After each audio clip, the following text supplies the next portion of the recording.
Good morning, students. Today we are going to start the remaining part of this chapter.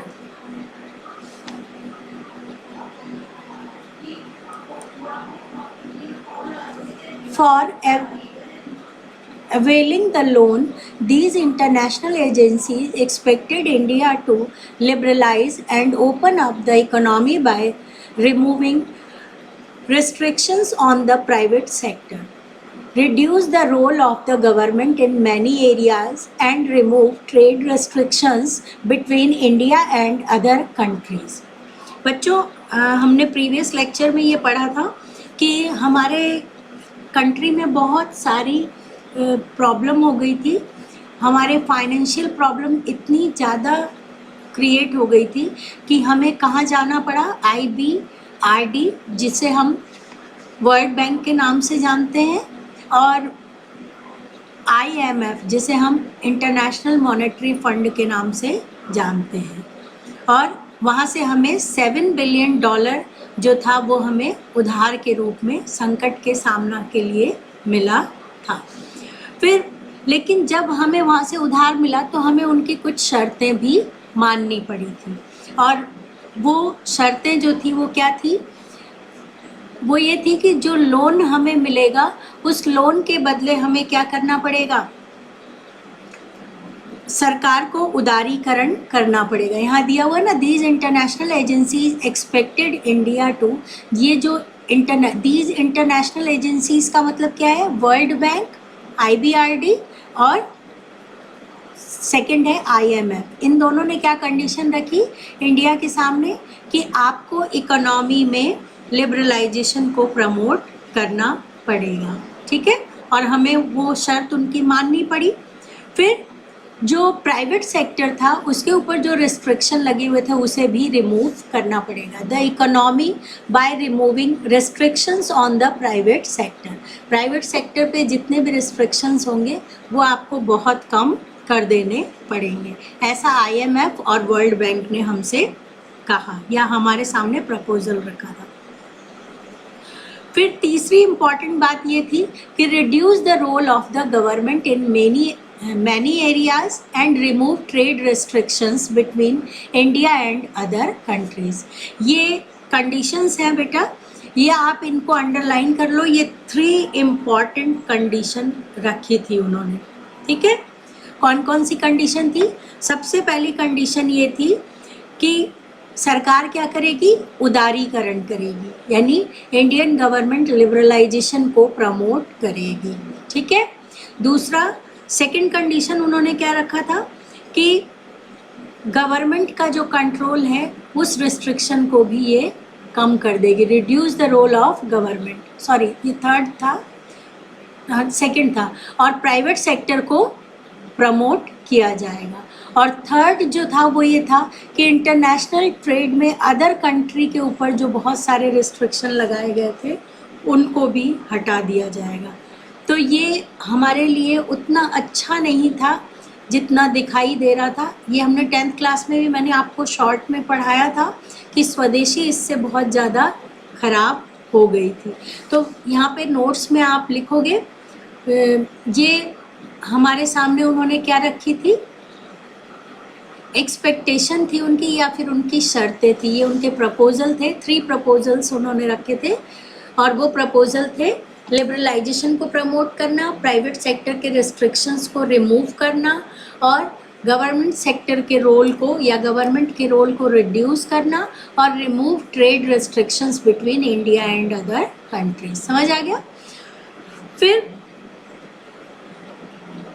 India agreed to the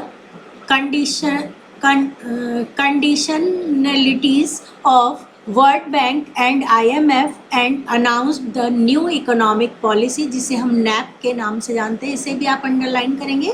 मैंने आपको कहा था एक page पे आप अलग से एब्रीविएशन लिखेंगे जिसमें IMF और IBRD लिखवाए थे मैंने प्रीवियस लेक्चर में. आज आप उसमें एक नया और ऐड कर लें, NAP. NAP का मतलब होता है new economic policy. The NAP consisted of wide ranging economic reforms. The thrust of the policies was toward creating a more competitive environment in the economy and removing the barriers to entry and growth of firms. This set of policies can broadly be classified into two groups.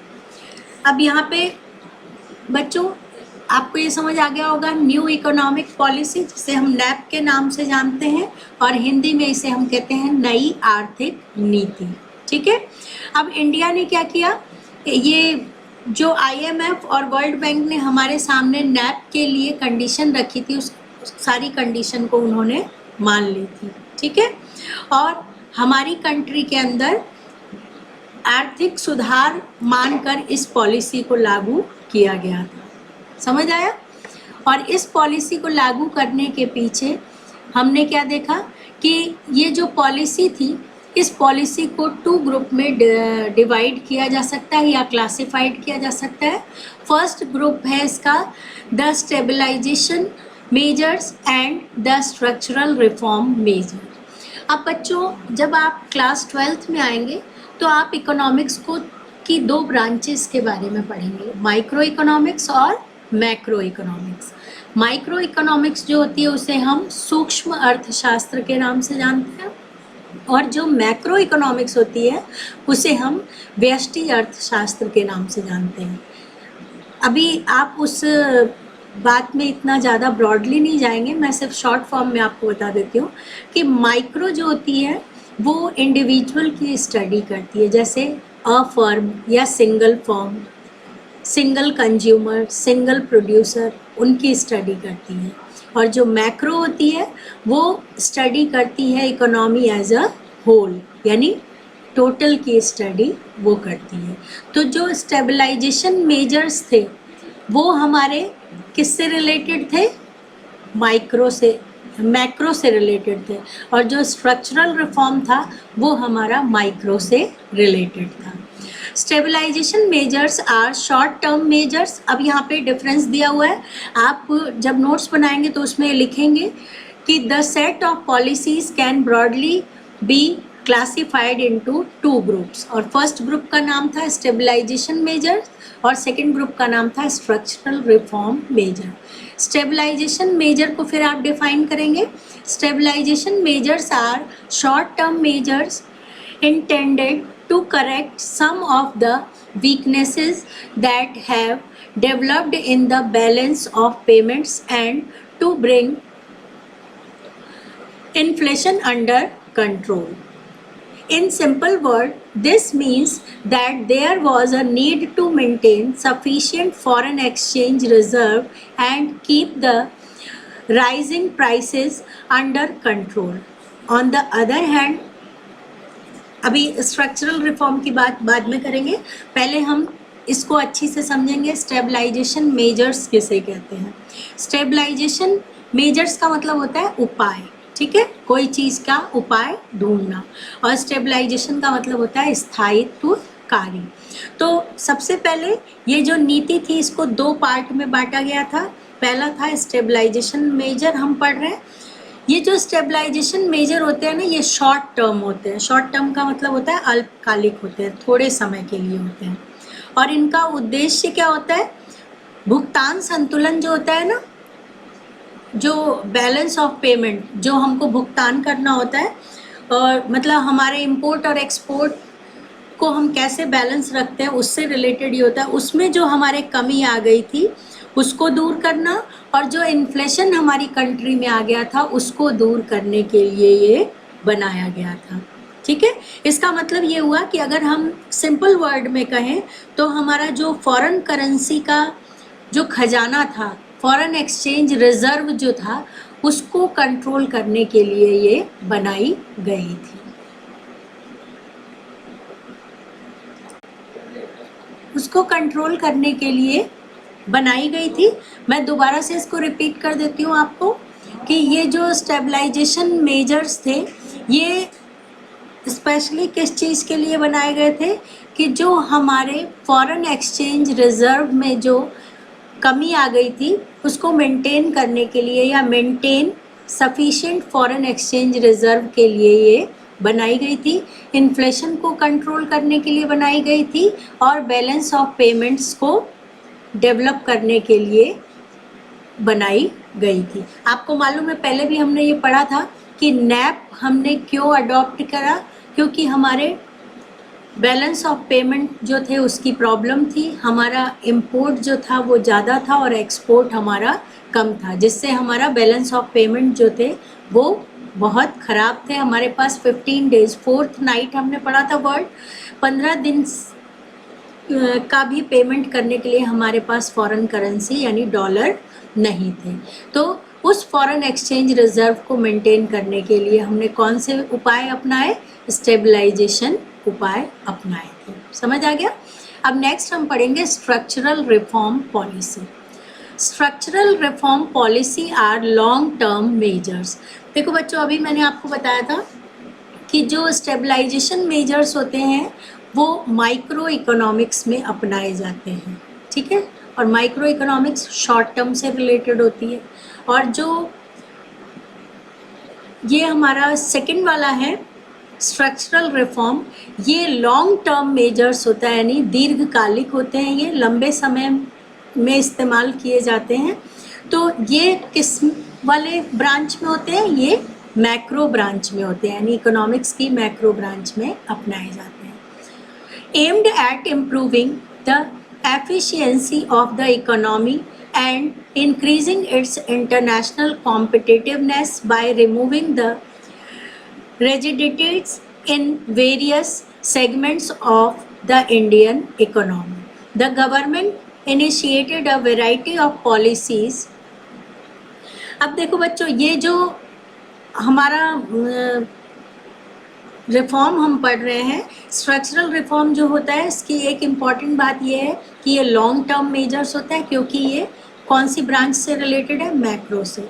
और इसका काम होता है हमारे अंदर संरचनात्मक सुधार, यानी हमारे फंडामेंटल इम्प्रूवमेंट करता है, ये हमारी एफिशिएंसी को ग्रो करता है, या इंटरनेशनल कॉम्पिटिटिवनेस यानी प्रतियोगिता को बढ़ावा देता है, यानी अर्थव्यवस्था की कुशलता को सुधारता है, और अलग अलग जो पार्ट होते हैं उनमें आपस में कॉम्पिटिटिवनेस यानी प्रतियोगिता को जन्म देता है, ठीक है। इस तरीके से हम देखते हैं कि गवर्नमेंट ने इस पॉइंट ऑफ व्यू से इस पॉलिसी के अंदर 3 पार्ट को अडॉप्ट किया था, और वो 3 पार्ट हमारे कौन कौन से थे? Liberalisation, privatisation and globalisation.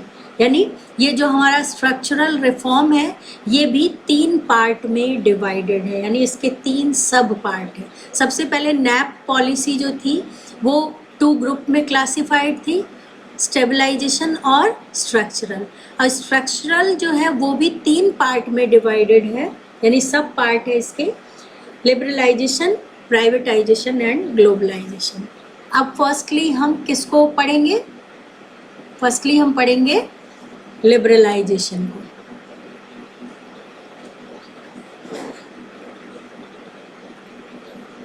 Liberalization, as pointed out in the beginning, rules and laws which were aimed at regulating the economic activities became major hindrance. Hindrance कहते हैं ऑप्टिकल्स को, बाधाओं को आप अंडरलाइन कर लेना। Hindrance in growth and development. Liberalization was introduced to put an end to these restrictions and open various sectors of the economy. Though a few liberalization measures were introduced in 1980s in areas of industrial licensing, export-import policy, technology upgradation, fiscal policy and foreign investment. Reform policies initiated in 1991 were more comprehensive. अब देखो बच्चों, हमने पहले भी ये बताया है कि जो हमारी आर्थिक गतिविधियां थी उनके नियमन के लिए बनाए गए जो नियम कानून थे ना, वो ही उसके डेवलपमेंट के पाथ में एक ऑब्स्टिकल्स बन गए थे, as pointed out in the beginning. यानी हमने पहले भी ये बात बताई है या पॉइंट करी है, rules and laws which were aimed at regulating the economic activity. सरकार ने 5 ईयर प्लान के अंदर जो लॉज और रूल्स बनाए थे वो बनाए थे इकोनॉमिक एक्टिविटी को रेगुलेट करने के लिए, लेकिन बाद में वही इतने सारे नियम कानून जो थे वो क्या हो गए, बिकेम मेजर हाइंड्रेंस, यानी वो एक बड़ी बाधा के रूप में हो गए किस चीज़ के, ग्रोथ एंड डेवलपमेंट, यानी वृद्धि और विकास के मार्ग में वो क्या बन गए, एक बाधा के रूप में बन गए। Liberalisation was introduce to put an end to these restriction, और उस समय लिबरलाइजेशन को अडॉप्ट किया गया ताकि उन बाधाओं को रिमूव किया जा सके और इकोनॉमी के अंदर क्या किया जा सके, हर क्षेत्र को, वेरियस सेक्टर को इससे मुक्त किया जा सके, ओपन किया जा सके। फिर कुछ ऐसे उदारीकरण के उपाय थे या लिबरलाइजेशन मेजर्स थे, ठीक है, और वो उपाय कौन कौन से थे, लाइसेंसिंग पॉलिसी, ये सब नाम जो दिए हुए इनको आप अंडरलाइन करें, वो कौन कौन से मेजर्स थे, उपाय थे, तो वो थे 1980s के डिकेड में, यानी 1980 से 1990 के बीच में जो इंडस्ट्रियल लाइसेंसिंग पॉलिसी थी उनको चेंज करना, export import policy, technology upgradation, fiscal policy and foreign investment. अब देखो बच्चों, ये जो लाइसेंसिंग पॉलिसी है तो आपको मालूम है लाइसेंसिंग का मतलब होता है गवर्नमेंट से हमें परमिशन लेनी पड़ती है, लाइसेंस लेना पड़ता है। एक्सपोर्ट इंपोर्ट पॉलिसी में ये टैरिफ और ट्रेड पढ़ा था आपने कि एक्सपोर्ट पर कितना टैक्स लगाया जाएगा और इंपोर्ट पे कितना लगाया जाएगा, रॉ मटेरियल पे कितना लगाया जाएगा, वो उससे रिलेटेड जो होती है वो एक्सपोर्ट इंपोर्ट पॉलिसी कहलाती है। फिर टेक्नोलॉजी अपग्रेडेशन तो बहुत ईजी है, जैसे लिट की जगह पे हमने सेट यूज़ किया, यानी लेबर इंटेंस की जगह हम मशीनों से काम कराने लगे, कैपिटल इंटेंस को हमने अडॉप्ट कर लिया। फिर नेक्स्ट आपका दे रखा है fiscal policy and foreign investment. तो जो ये फिस्कल पॉलिसी दे रखा है ना बच्चों, सरकार की 2 तरह की पॉलिसी होती है, एक होती है मॉनेटरी पॉलिसी और एक होती है फिस्कल पॉलिसी, ठीक है। फिस्कल पॉलिसी को हम हिंदी में अगर कहें तो राजकोषीय कह सकते हैं। ये आप बाद में बजट जब पढ़ेंगे तो उसमें आपको ज़्यादा एक्सपेंडेड फॉर्म में इसको पढ़ाया जाएगा। अभी आप ये जान लें कि पॉलिसीज़ 2 टाइप की होती हैं, फिस्कल और मॉनेटरी। फिर foreign investment reform policy initiated in 1991, और इस तरीके से हम देखते हैं 1991 में धीरे धीरे कॉम्प्रिहेंसिव वर्ड दे रखा है आपके, वर मोर कॉम्प्रिहेंसिव। इसका मतलब ये हुआ कि 1991 तक ये सुधारवादी नीतियां जो थी ये बहुत अधिक व्यापक हो गई थी, ठीक है। Let us study some important areas such as the industrial sector, financial sector, tax reforms, foreign exchange, markets and trade and investment sector which received greater attention in and after 1991। और इस तरीके से हम देखते हैं कि अब हम यहाँ पर क्या करेंगे, लेट अस स्टडी, यानी अब हम ये पढ़ेंगे किस चीज़ को, सम इम्पॉर्टेंट एरिया को, कुछ महत्वपूर्ण क्षेत्रों के बारे में हम पढ़ेंगे। और वो महत्वपूर्ण क्षेत्र हमारे कौन कौन से हैं, इंडस्ट्रियल एरिया है, फिर फाइनेंशियल एरिया है, फिर कर सुधार आपके दे रखा है, टैक्स रिफॉर्म का मतलब होता है करों में सुधार, रिफॉर्म का मतलब होता है उपाय या फिर सुधार, फिर फॉरेन एक्सचेंज मार्केट के बारे में पढ़ेंगे जिसे हम विदेशी विनिमय बाजार कहते हैं, and trade and investment sector, और उसके अलावा ट्रेड सेक्टर और इन्वेस्टमेंट सेक्टर के बारे में भी हम पढ़ेंगे। ट्रेड का मतलब व्यापार होता है और इन्वेस्टमेंट का मतलब निवेश होता है, ये तो आपको मालूम ही है। कहाँ तक के, 1991 के बाद, जिन पर विशेष ध्यान। अब नेक्स्ट हम पढ़ेंगे deregulation of industrial sector in India. Regulatory mechanism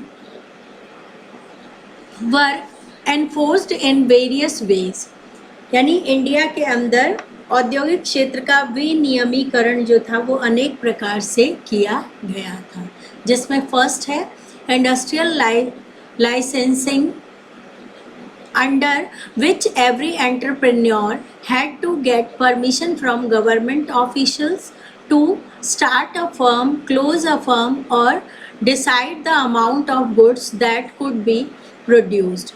first point आपका ये दे रखा है कि सबसे पहले औद्योगिक लाइसेंस की व्यवस्था थी, जिसमें जो भी फर्म का मालिक होगा उसे क्या करना होगा, एंटरप्रेन्योर का मतलब होता है जो फर्म का मालिक है, साहसी कहते हैं, उद्यमी, उसको कोई फर्म को स्थापित करने के लिए, बंद करने के लिए, या फिर प्रोडक्ट की कितनी क्वांटिटी वो बनाएगा उसके लिए उसे क्या करना होता था, किसी गवर्नमेंट ऑफिशियल की परमिशन लेनी होती थी। ठीक है, तो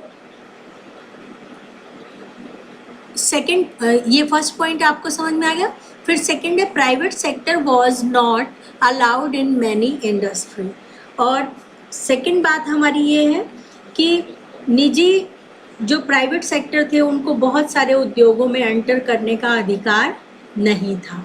ठीक है, फिर थर्ड पॉइंट हमारा दे रखा है some goods could be produced only in small scale industry, और कुछ ऐसी गुड्स थी जिनको सिर्फ एसएसआई ही बना सकती थी। फिर फोर्थ है controls on price fixation and distribution of selected industrial products. The reform policy introduced in and after 1991 removed many of these restrictions. और ये जो 3 restriction थे ये एलपीजी के पहले से थे, यानी नैप जब हमारी कंट्री में नहीं आया था उसके पहले ये 3 restriction थे जो पब्लिक को मानने होते थे।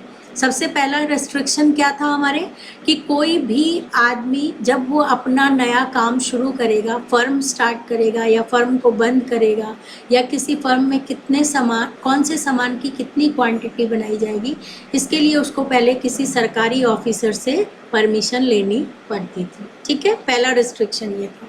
दूसरा था कि प्राइवेट सेक्टर हर इंडस्ट्री में एंटर नहीं कर सकता था। फिर तीसरा था कि कुछ प्रोडक्ट जो थे वो स्पेशली एसएसआई ही बनाते थे। फिर चौथा था कि इंडस्ट्रियल सेक्टर के अंदर प्राइस का कंट्रोल, यानी किस गुड की कितनी प्राइस होगी और उसका डिस्ट्रीब्यूशन कैसे किया जाएगा, ये भी गवर्नमेंट ही फिक्स करती थी। लेकिन जब नैप हमारी कंट्री में आ गई तो इंडस्ट्रियल सेक्टर में इन चीज़ों को डीरेगुलेट किया गया। रेगुलेट, ये पहले ऐसे रेगुलेट होते थे, अब इनको डीरेगुलेट किया गया। डीरेगुलेशन पढ़ रहे हैं हमने, समझ आया? तो इस डीरेगुलेशन से क्या हुआ कि अब ये फ्री हो गए। जैसे प्राइवेट सेक्टर किसी भी इंडस्ट्री में एंटर हो सकता था, फिर गवर्नमेंट ऑफिशियल से हमें कोई परमिशन की ज़रूरत नहीं थी, और जो प्रोडक्ट एसएसआई बनाते थे वो ये लार्ज इंडस्ट्रियाँ भी बनाने लग गई थी। लार्ज इंडस्ट्रीज जो थी वो भी उन प्रोडक्ट्स को बनाने लग गई थी। समझ में आ गया? उन रेस्ट्रिक्शंस को इस पॉलिसी के थ्रू रिमूव किया गया था। Industrial licensing was abolished for almost all but product categories alcohol, cigarette, hazardous, chemicals, industrial explosive, electronics. अब देखो बच्चों, वैसे तो इंडस्ट्रियल लाइसेंसिंग जो थी वो अबॉलिश्ड हो गई थी, यानी समाप्त हो गई थी, लेकिन ऑलमोस्ट समाप्त हो गई थी, ख़त्म हो गई थी। लेकिन कुछ ऐसे प्रोडक्ट थे या प्रोडक्ट की कैटेगरी थी जिन पे आज इस समय भी 1991 के बाद भी क्या था, गवर्नमेंट का ही कंट्रोल था। और वो कौन कौन से प्रोडक्ट थे, उन प्रोडक्ट के बारे में आपके बुक में दे रखा है, इसको आप अंडरलाइन करो। सबसे पहला आपके दे रखा है एल्कोहल, फिर सेकंड दे रखा है सिगरेट, फिर थर्ड आपके जो दे रखा है ना हैजर्डॉस, इसका मतलब होता है जोखिम भरे जो केमिकल्स होते हैं ना जिनसे एक्सप्लोजन हो सकता है, उन केमिकल फैक्ट्री पे किसका अधिकार होगा, गवर्नमेंट का होगा। फिर है इंडस्ट्रियल एक्सप्लोसिव, यानी औद्योगिक विस्फोटक जो होते हैं उनके ऊपर भी, और फिर इलेक्ट्रॉनिक्स यानी इलेक्ट्रॉनिकी के ऊपर भी, और नेक्स्ट आपके दे रखा है एरोस्पेस, यानी जो विमानक होते हैं ना, जो एयरक्राफ्ट से रिलेटेड जो एरोप्लेन के पार्ट्स वगैरह बनाने के होते हैं, वो सब पे भी, उन इंडस्ट्री पे भी किसका अधिकार होगा? गवर्नमेंट सेक्टर का अधिकार होगा। And drugs and pharmaceuticals, drugs यहाँ पे वो नशे वाला ड्रग नहीं है, कहीं आप नशे वाला ड्रग समझो, औषधि को कहते हैं।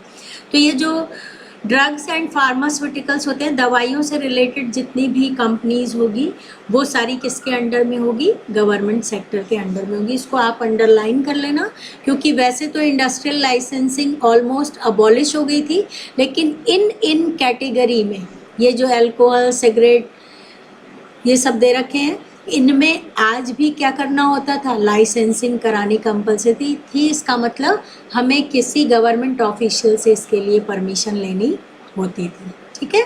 The only industry which are now reserve for the public sector are a part of defence equipment, atomic energy generation and railway transport.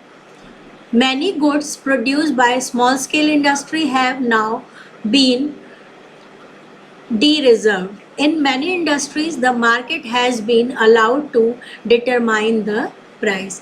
फिर उसके बाद बच्चों ये फील्ड जो थे, इनमें तो हमें क्या करना होता था? सरकार से परमिशन लेनी होती थी।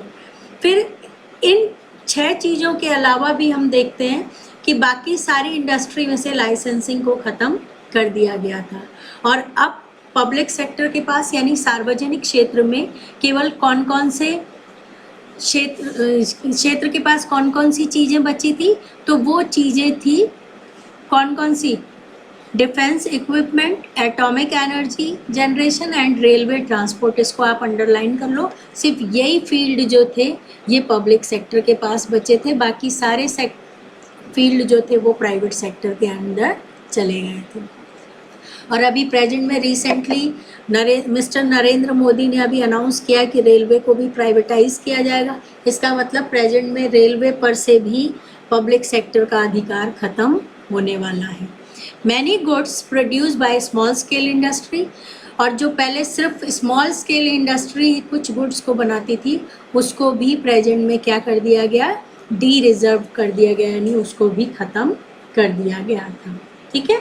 और अब मार्केट में बहुत सारी ऐसी इंडस्ट्री थी जिन्हें अपने आप गुड्स की प्राइस को डिटरमाइन करने का भी अधिकार मिल गया था, जो पहले नहीं था। पहले हर गुड की प्राइस कौन डिटरमाइन करता था? गवर्नमेंट डिटरमाइन करती थी। तो इतना आपको समझ आ गया होगा बच्चों कि इसमें कैसे कैसे हमने नैप को अपनाया, हमारी कैसे बैलेंस ऑफ पेमेंट को हमने सही किया, फिर उसके बाद हमारे जो इंपोर्ट और एक्सपोर्ट के बीच के डिफरेंसेस थे उसको हमने कैसे कम किया, हमारी इकोनॉमिक एफिशिएंसी को हमने कैसे बढ़ाया, और इंडस्ट्रियल सेक्टर में हमने क्या क्या रिफॉर्म या सुधार किए, और क्या क्या चेंजेज आए लिबरलाइजेशन, प्राइवेटाइजेशन और ग्लोबलाइजेशन से। इन चीज़ों को हमने देखा। अगर किसी लाइन में, किसी वर्ड में आपको प्रॉब्लम हो तो आप मेरे पर्सनल नंबर पे मुझसे पूछ सकते हैं। सेकंड चैप्टर के कंप्लीट क्वेश्चन आंसर आप मुझे सेंड करेंगे as soon as possible. Thank you for today.